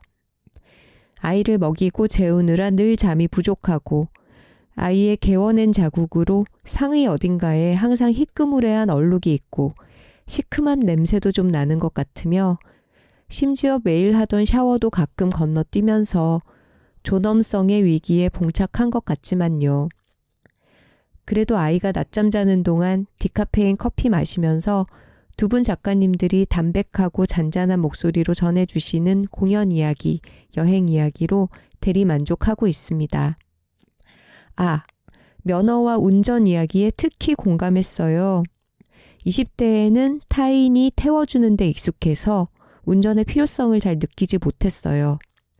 30살에야 장롱 면허를 꺼내들고 구남친, 현 남편에게 도로 연수를 받아 본격적으로 운전을 시작했는데 지금까지 제일 잘한 일이 운전을 시작한 거라고 생각하고 있습니다. 물론 운전 중 욕과 크락션, 하이빔 모두 적절히 장착했지요. 하하. 여둘톡과 빅토리노트 덕에 육아일기를 쓰고 있어요. 5회까지는 무리일지라도 힘 닿는 데까지 하루하루를 기억하고 기록해서 언젠가 아들에게 건네고 싶습니다. 2022년은 제 인생에 없을 거라 생각했던 임출육을 겪은 해입니다. 아마 평생 깊이 남겠지요. 아이와 둘만 남은 낮 시간, 남편이 올 때까지 말 한마디 통하지 않는 아기와 보내는 어쩌면 좀 외로운 시간을 여둘톡과 함께 보낼 수 있어 얼마나 감사한지 몰라요. 여둘톡을 들으며 많이 웃었고 또 가끔 눈물 났습니다. 제 아이가 남토로가 되어 저와 도란도란 여둘톡 이야기를 할 수 있었으면 좋겠습니다. 그때까지 여둘톡과 두 분 작가님 건승을 기원합니다. 네, 마곡 톡토로님 LG아트센터가 바로 근처에 들어왔지만 지금은 아이를 돌봐야 하기 때문에 공연을 자유롭게 가실 수는 없는 상황이네요. 네, 정석영 작가님도 드라마나 영화 한 편을 제대로 못 봤다고 하셨잖아요. 맞아요. 저희가 부지런히 돌아다니고 그 후기들을 많이 떠들어 두겠습니다. 네, 2022년에 정말 큰 변화를 맞이하셨는데 축하드리고 그리고 나중에 아이가 남토로가 되었을 때 다시 한번 사연 보내주세요. 물론 그 사이에 보내주셔도 좋고요. 수아진 선배도 결산을 보내주셨습니다. 진 선배의 결산입니다. 2022년은 제가 플로리스트이자 꽃선생 그리고 수아진의 진으로 불리기 시작한 특별한 해였죠. 앞으로도 이 타이틀로 살아가고 싶어요. 그러니 수 선배 나와 쭉 함께 해줘요. 괄호 열고 우리에게 해체는 없다라고 아주 큰 글씨로 써주셨습니다. 그리고 이토록 입에 착착 감기는 별명을 선사해준 여둘톡에 감사를 전하며 보름달과 함께한 부산 여행을 오래도록 추억할 거예요 라고 보내주셨습니다. 네. 우리 수선배도 댓글로 결산을 남겨줬어요. 2022년이 다 갔다니요. 올해 제게 가장 의미 있었던 일은 책 마시는 사이를 낸 것입니다. 술을 좋아하지만 잘 마시지 못했던 엄마는 제가 술 마시는 걸 극도로 싫어하셨는데 어찌된 일인지 술책을 내게 됐네요. 부끄러워서 도망치고 싶었지만 그래도 많은 분들이 재밌다 해주셔서 뿌듯하고 고마운 마음뿐입니다. 그리고 여둘톡을 통해 수선배가 되어 모르는 분들에게도 수선배라 불린 것도 정말 보람찹니다. 직장을 떠나면 사실 선배라 불릴 일이 별로 없잖아요. 하셨고요. 그리고 작년에 엄마 돌아가시고 나서 소리만 들어도 눈물을 쏟았는데 올해는 엄마와의 좋은 기억을 먼저 떠올릴 수 있게 되었다는 그런 반가운 변화도 적어줬습니다. 저희가 정석영 작가님 인터뷰를 준비하면서 마더를 봤는데 그중에 한 장면에 새장 안에 인꼬 같은 새 두 마리가 있고 이발소 장면이었죠. 네. 이발소에 머리가 허연 남자 손님이 있고 이발소 사장님 여자 중년 여성에게 쟤들은 이름이 뭐예요? 이렇게 물어봤더니 아 얘들은 수와 진이에요. 아 수와 진? 허허허허. 그 손님도 수아진을 아는 세대의 분이었던 거죠. 네. 그러면서 이어지는 대사가 아유 쟤네 밥 줘야 되는데 이렇게 끝나거든요. 그래서 저희가 그 장면을 단톡방에 공유를 하고 그 뒤로 수아진 선배 만날 때마다 아유 밥 줘야 되는데 이거를 농담으로 하고 있습니다. 수와 진 이제 해체는 없다고 하니까 두 분 사이좋게 잘 지내시고요. 네. 아, 정말 많은 연말 결산 사연이 왔는데 저희가 골라서 일부만 소개를 해드리고 있어요. 저희 너무 나이브하지 않았나요? 저희가 추려온 게 너무 많은데 추려온 건데도 이거를 정말 절반도 소화를 못하고 넘어가게 됐네요. 그러니까요. 다 읽어드리지 못해서 너무 죄송하지만 저희가 다 잘 받아봤다는 말씀을 드리고요. 네. 많은 톡토로 분들이 운전 관련한 에피소드에 정말 많은 공감을 해주셨어요. 봉토로님께도 응원의 말씀 드리고요. 운전에 관련한 여러 메일들 중에 이 메일을 읽어보겠습니다. 안녕하세요. 김하나 황선우 작가님. 저는 미국 동부 메릴랜드주에 살고 있는 50대 톡토로입니다. 메릴랜드 톡토로라고 하면 너무 길어서 그냥 메릴 톡토로라고 하면 좋을 것 같습니다. 한국어로 된 팟캐스트가 몇 개 안 되던 시절부터 팟캐스트를 애청해 왔는데 그중에도 여둘톡을 매주 들을 수 있는 요즘이 저한테는 최고의 팟캐스트 호시절인 듯합니다. 사실 어딘가에 사연을 보내본 적이 없어서 좀 망설였는데 제가 여둘톡을 통해서 좋은 동기부여를 받고 또 좋은 결과로 이어졌으니 두 분 작가님들과 다른 톡토로 분들과 나눠보는 것도 좋겠다는 생각이 들었습니다. 14회 에피소드였지요. 그대여 장롱 속 면허를 꺼내라. 저는 저녁 산책길에 팟캐스트를 듣다가 눈물이 조금 날 정도로 마음 어딘가에 큰 울림을 받았습니다. 저의 운전 경력은 제 미국 생활과 비슷하게 30년이 넘었고 현재는 DC 외곽의 한적한 동네에서 살고 있어서 운전을 하지 않는 일상생활은 상상이 잘 되지 않습니다. 그런데 제가 두 분의 방송을 듣고 용기를 얻었다 하니 이상하지요. 저는 제 둘째 딸아이 이야기를 하려고 합니다. 다른 미국에서 자란 아이들처럼 17살에 학교에서 운전 안전교육을 마치고 성인 운전자와 운전 연습을 할 수 있는 퍼밋을 받아서 몇십 시간이나 저와 운전 연습을 했었습니다. 그러나 운전면허 실기시험을 보지 못한 채로 대학에 갔고 기숙사 생활을 하고 여름방학엔 인턴으로 일하다 보니 쉽게 운전 연습을 다시 시작할 시간을 내기가 어려웠습니다. 게다가 아이는 대학 2학년 때 갑작스런 패닉어택 이후로 이어진 불안장애와 우울증으로 힘들어하면서 겨우겨우 대학을 마쳤습니다. 겨우겨우라는 네 글자로 그 시간을 대신 말하고 있지만 아이에게도 저에게도 정말 지난한 시간이었습니다. 대학을 졸업하고 쉬고 싶어하는 아이의 뜻대로 취업을 미루고 상담과 진료에만 집중했습니다. 그렇게 1년 정도를 보내고 취업 준비를 생각하던 바로 그 시점에 믿을 수 없게도 코비드 팬데믹이 시작되었습니다. 수없이 이력서를 냈지만 시절이 시절인지라 직장을 구하는 일에 거듭거듭 실패하다 보니 그나마 조금 호전되었던 아이의 상태마저 뒷걸음질 치게 되었습니다. 그런 상황이다 보니 아이는 운전 연습을 다시 하고 면허를 따는 일에 대해선 거의 생각조차 없는 상태였습니다. 그런데 그 시점에 제가 두 분 작가님이 7월 초에 방송하셨던 바로 그 8톡 운전 관련 에피소드를 듣게 되었던 것입니다. 방송을 듣고 저는 내가 지금 이 상태에서 아이에게 직장을 구해줄 수는 없어도 운전면허를 따게 도와준다면 활동 반경을 넓혀줄 수는 있지 않을까 하는 생각이 들었습니다. 미국에선 주마다 다르긴 하지만 제가 살았던 캘리포니아, 뉴욕, 메릴랜드 모두 안전과 도로 사인, 규칙에 대한 필기시험을 보고 나면 운전 연습을 할 수 있는 퍼밋을 받고 정한 시간만큼 성인 운전자의 동승하에 연습을 하고 주차, 도로 주행 등의 실기시험을 보게 됩니다.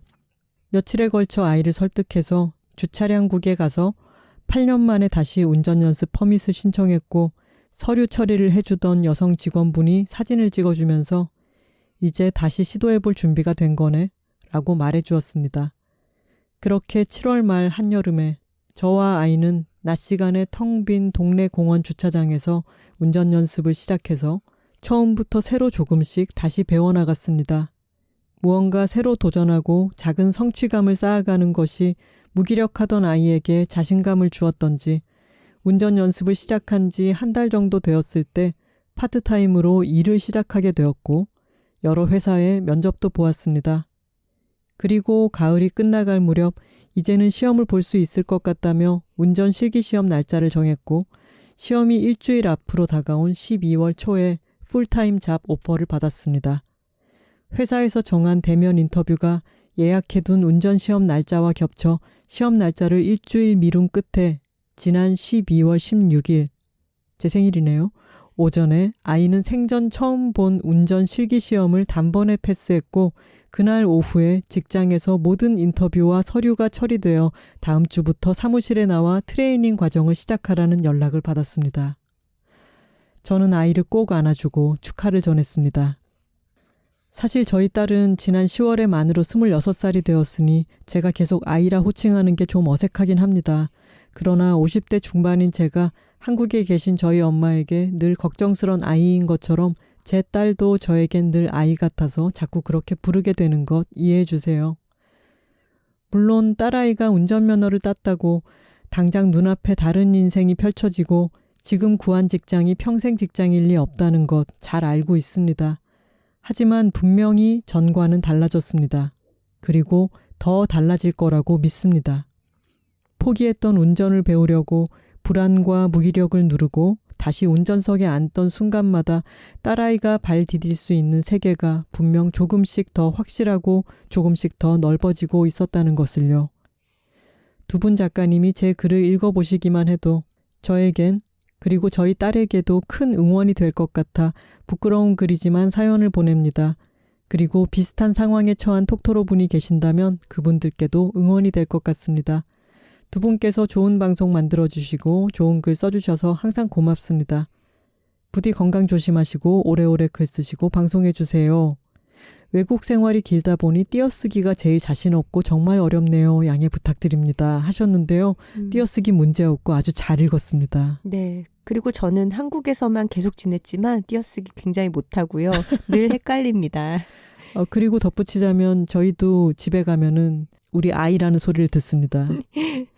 네, 이렇게 20대에 막 사회생활을 시작한 톡토로의 얘기도 소개를 하고 그런 아이를 둔 50대 톡토로 분의 사연도 읽으면서 좀 인생의 다양한 장면들을 넘겨보는 것 같아서 저희에게도 환기가 되는 그런 시간이었습니다. 오늘의 연말 결산이요.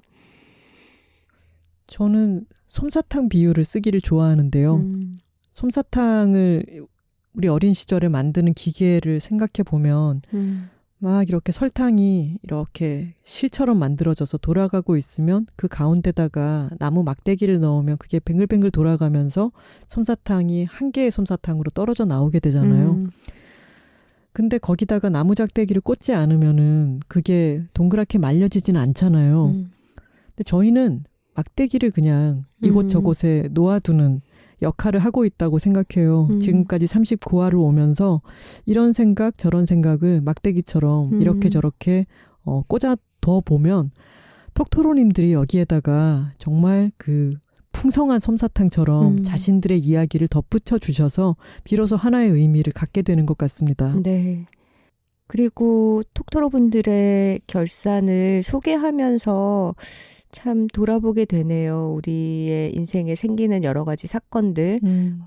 누군가는 건강이 안 좋아지기도 하고 소중한 사람을 떠나보내기도 하고 팬데믹 같은 우리 모두가 예측하지 못한 어려운 상황이 발생하거나 일이 잘 안 풀릴 때도 있고 그렇지만 어떤 작은 계기로 스스로를 다독이고 조그만 것들을 쌓아나가면서 새로운 국면이 만들어지기도 하고 또 예상하거나 계획하지 않았지만 인생에 어떤 변화가 닥쳤을 때 그것을 기꺼이 받아들이고 껴안으면서 그걸 내 인생으로 만들어가기도 하고 그리고 그 과정에서 옆에 있는 소중한 사람과 함께 같이 있기에 느낄 수 있는 여러 가지 단단함을 다져가기도 하고요. 그런 여러 가지 장면을 엿본 것 같은 오늘이었고요. 여러분의 연말 결산을 통해서 저희의 한 해는 다 정리된 것 같아요. 우리 의미 있는 한 해를 살았어요. 그렇죠? 우리 서로 대화를 나누면서 우리의 연말 결산도 해보자였는데 이미 결산이 다 되어버린 것 같습니다. 네, 저희 막 적어왔잖아요. 네. 올해 새로 시작한 거, 계속 하고 있는 거, 올해 의미 있는 거, 자주 갔던 장소 이런 거 써왔는데 별로 소용없는 것 같고요. 저 이거 저희는 얘기해도 돼요? 뭐요? 올해의 인물 땡땡 몇 년째 김하나. 아니 오늘 무슨 얘기할지 선우 씨가 오늘 부산에서 돌아와서 바로 지금 녹음실에 온 거기 때문에 서로 회의를 할 수가 없어서 카톡으로 생각한 것 좀 보내줘라고 했는데 말미에 이게 있어서 심쿵했지 뭐예요. 네. 몇 년째 저에게는 김하나 씨가 올해의 인물이고 저에게도 그렇습니다. 네. 황선우 씨입니다. 저랑 가장 많은 시간을 같이 보내고 여러 경험을 나누고 있기도 하고 같이 만들어내는 것들이 참 많아요. 특히 올해는 같이 팟캐스트를 시작해서 여둘톡을 세상에 이렇게 띄워놨다는 거 이것이 우리 둘 다에게 2022년을 영영 잊지 못할 한 해로 만들어줄 것 같습니다. 어느 분께서 올해는 봄, 여름, 가을, 겨울 모두 작가님들과 함께 했어요 라고 써주셨는데 일단 내년 봄까지 달려가 보기로 했지만 우리 처음 시작해서부터 12월 말까지 39화 동안 한 주도 빼먹지 않고 업로드를 하는데 성공했어요. 아까 선우 씨가 인생에 여러 가지 국면들을 닥치게 된다라고 말씀을 하셨지만 그래도 일주일에 한 번씩 돌아오는 목소리가 있다는 것을 지키고 싶었습니다. 맞아요. 연말까지 지켜냈어요. 우리는 여러분들께 그자 같은 존재가 되고 싶습니다. 나는 당신에게 그자가 되고 싶다. 곁에 있을게요. 자, 댓글 소개 시간입니다. 지난 38화 여둘톡 2022년 올해의 인물 정석영 작가님 인터뷰에 정말 뜨거운 반응이 쏟아졌습니다. 여둘톡 자체 기록을 마구 갱신하고 있습니다. 네. 이 에피소드가. 아주 빠르게 많은 분들이 듣고 또 많은 반응을 남겨주고 계신데요. 댓글 소개해 보겠습니다. 2층 집 톡토로님께서 천리마 속도전을 능가하는 정석영 작가님의 빠른 템포. 프로 성질 급한 피플로서 몹시 속이 시원했고요. 정석영 작가님 인터뷰 마치자마자 재생 속도 곱하기 1.25로 느려지는 두 분의 대화 속도 너무 웃겼습니다. 고속도로에서 신나게 달리다가 과속 카메라 앞에서 급착해지는 운전자 같았어요 하셨습니다. 어허, 그게 아니에요. 정속으로 계속 달리다가 잠깐 과속을 했을 뿐입니다. 정석영 작가님이 나오셨을 때가 저희에게는 숨가쁘게 달려가는 그런 이상 템포였던 거죠. 네, 그것은 지속 가능하지 않습니다. 저희는 1.25배속으로 계속 이야기를 할게요. 백구톡토로님께서 화요일이 좋은 유일한 이유는 여둘톡이 업로드 된다는 거예요. 내년이면 50인데도 이런 설레는 일들이 있다는 게 너무 좋네요. 이번 에피는 처음 듣자마자 한박 웃음으로 시작했습니다. 캐롤 메들리라니요. 너무 설레잖아요. 퇴근도 아니고 출근하는 차 안에서 이렇게 미소 짓는 거 쉽지 않은 일인데. 게다가 정석영 작가님 출연이라니요. 맛있는 거 옆에 맛있는 거 이런 것처럼 멋있는 언니들 옆에 멋있는 언니 이런 건가요? 저도 말이 거침없고 빠른 편이라 괄호 열고 저는 잘 모르겠는데 주변에서 그래요. 정석영 작가님 말씀 들으면서 아, 말이 빠르다고 남들이 나한테 말하는 게 이런 느낌이구나 했네요. 이제 수요일인데 언제 또 화요일까지 기다리죠? 모든 에피가 제목도 내용도 너무 좋아요. 진심 가득 담아 응원합니다. 그러면서 추가로 몇몇 말씀을 해주셨는데요. 네. 그 추신 중에 이런 게 있었습니다. 여자로서의 의무가 출산이라면 여기 의무 안 하고 있는 사람 한 명 더 추가요. 결혼 전 남편과 상의해서 아이 없이 둘이 살기로 하고 결혼 직후 양가의 선포. 결혼 22년 차 지금까지 별탈 없이 재밌게 잘 살고 있습니다. 하고 남겨주셨습니다. 네. 고맙습니다. 정석영 작가님 목소리 매력적이라고 써주신 분들 정말 많더라고요. 맞아요. 숫자 2님께서 최애 작가님들이 최애 작가님 모셔서 최애 드라마에 대해서 이야기 나누다니 최애와 최애의 만남이네요. 정말 선물 같은 방송입니다. 작은 아씨들에서 인주가 맞는 장면이 저도 불편해서 돌려버렸었는데 작가님의 말씀을 들으니 장면의 의미가 이해됩니다. 하셨네요. 선우 씨도 그랬죠. 그 이야기가 나오는 순간 와, 이건 굉장한 인터뷰가 될 거야 라고 확신이 들었죠. 네. 저희도 그랬습니다. 작가님의 말씀대로 재발견이 된 것 같아요. 아이튠즈 팟캐스트의 어느 분께서 오프닝 너무 신나서 춤췄어요. 퇴근길 지하철 플랫폼에서요. 크크크. 예상의 예상을 뛰어넘는 서사음의 오프닝 연주. 리뷰 먼저 남기고 들으러 갑니다. 사랑해요 작가님들 이렇게 남겨주셨어요. 네, 마당 톡토로님과 희한맘님을 비롯해서 또 많은 분들이 저희의 캐롤 로고송 이벤트를 아주 좋아해 주셨습니다. 그거 나중에 들어보니까 좀 희한하긴 하더라고요. 저희도 아직 연주를 성공할지 어떨지 모르는 상태에서 일단 녹음부터 하고. 그러게요. 근데 즐거우셨죠 여러분? 드보라 0729님께서 올해 많은 힘든 일들이 있었음에도 좋은 한 해였다고 생각하게 되는데 여둘톡이 큰 지분을 차지하고 있습니다. 여둘톡 더하기 정석영 작가님 조합이라니 연말 종합 선물 세트 받은 기분이에요. 고맙습니다 하셨네요. 저희가 드리고 싶었던 거였어요. 종합 선물 세트. 우이천 논병아리 님도 여자는 맞는 걸 견딜 수 없나요? 본인이 맞겠다고 했잖아요. 이 한마디에 머리가 댕 울렸습니다. 댕. 그 장면에서 하차한다는 피드백이 많았다는 이야기에 조금 놀랐어요. 저는 그 장면에서 좀 놀라긴 했지만 불편함보단 오히려 묘한 희열을 느꼈거든요. 고 실장이 온 힘을 다해 인주를 때릴 때, 인주가 온몸으로 고통스러워하면서도 맞는 것을 멈추지 않을 때, 자기가 때려달라고 했다면서 비굴해질 때 말이죠. 설명하다 보니 조금 변태 같지만 근거 모를 전율이 있더라고요. 근데 정석영 작가님 이야기 들으면서 그 전율의 원인을 찾은 기분이네요. 그동안 이런 여성의 욕망이 얼마나 생소했나 느꼈습니다.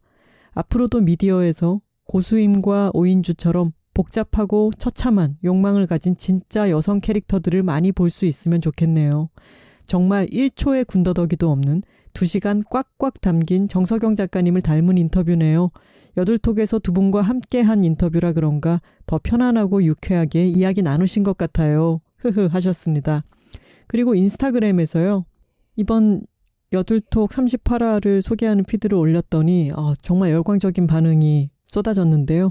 그중에 지금 제주에 계신 올드독 정우열 작가님께서 댓글로 정석영 작가님 인터뷰 중에서도 최고로 재밌었어요 라고 하셨습니다. 아, 너무 감사합니다. 우리 올드독 작가님이라면 다 찾아보고 들으셨을 거예요, 아마.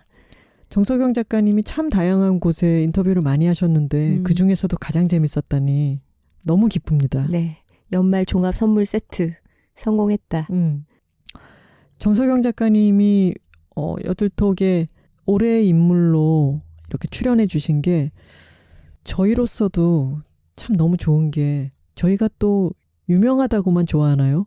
그렇진 않죠. 저희는 흥미로운 인물을 만나서 더 흥미로운 대화가 나올 때를 정말 즐기는데 이번이 기대 이상으로 그랬던 것 같아요. 네, 저희에게도 아주 재미있는 시간이었습니다. 맞아요.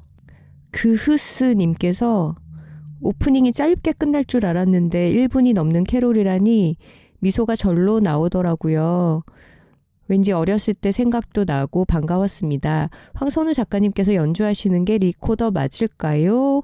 인스타에서 언뜻 본 것 같은데 작가님들께서 생활의 음미체가 중요하다고 누누이 말씀하셔서 나는 무슨 음악을 배워보면 좋을까 하는 생각이 드네요. 이제는 여들톡이 제 생활의 많은 부분을 차지하고 있습니다. 작가님들 오래오래 여들톡 해주셔야 돼요. 애정합니다. 하셨네요. 네, 리코더가 맞습니다. 제가 오늘 아침에도 크리스마스 이브 기념으로 머라이어 캐리의 All I Want for Christmas is You를 연주해서 올리기도 했는데요. 그것이 제가 하나 씨에게 새로 선물 받은 나무 리코더로 처음 연주해본 영상이에요. 그 전에 로고송까지는 그냥 플라스틱 리코더, 그것도 내나 하나 씨가 선물해 준 거였고, 근데 나무 리코더를 처음으로 보통 손에 잡아본다고 하는데 리코더는 입에 대보거든요. 입에 대봤더니 여러분 너무 충격적인 것이 보통 소리가 다르다 이렇게 표현을 하잖아요. 향이 달라요. 나무 냄새가 코에 훅 끼쳐 들어오는데 이미 숨을 불어내기 전부터 연주를 시작하기 전부터 기분이 너무 달라지는 거예요. 정말 충격적으로 좋은 경험이었습니다.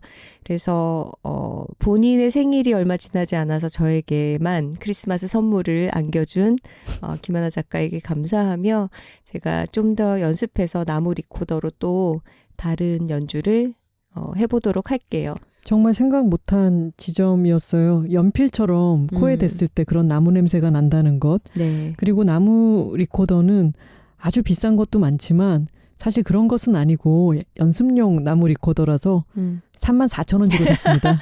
아니 34,000원을 그렇게 쓸 수 있다는 건 정말 값진 거죠. 그리고 여러분 이렇게 해가 바뀐다는 거, 연말이 있고 새해가 시작된다는 거는 음미체를 새로 시작하기에 정말 좋은 핑계가 되어줍니다. 나도 뭐 운동 하나 해봐야지, 악기 하나 다뤄봐야지 생각만 하고 계셨던 분들은 한번 새해부터 그리고 지금부터 시작하면 남들보다 일주일 더 빨리 할 수 있는 거니까 복가치지 말라고요. 한번 시도해 보세요. 그게 뭐가 됐든요.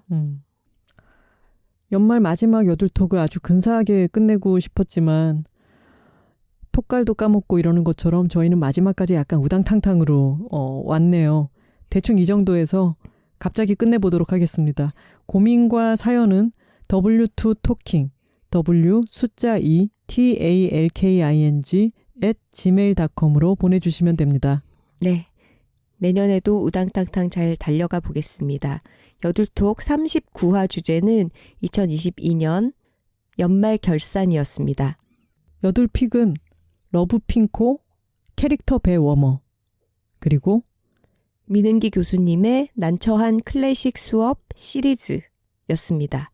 이렇게 정리하니까 간극이 더 크게 느껴지네요.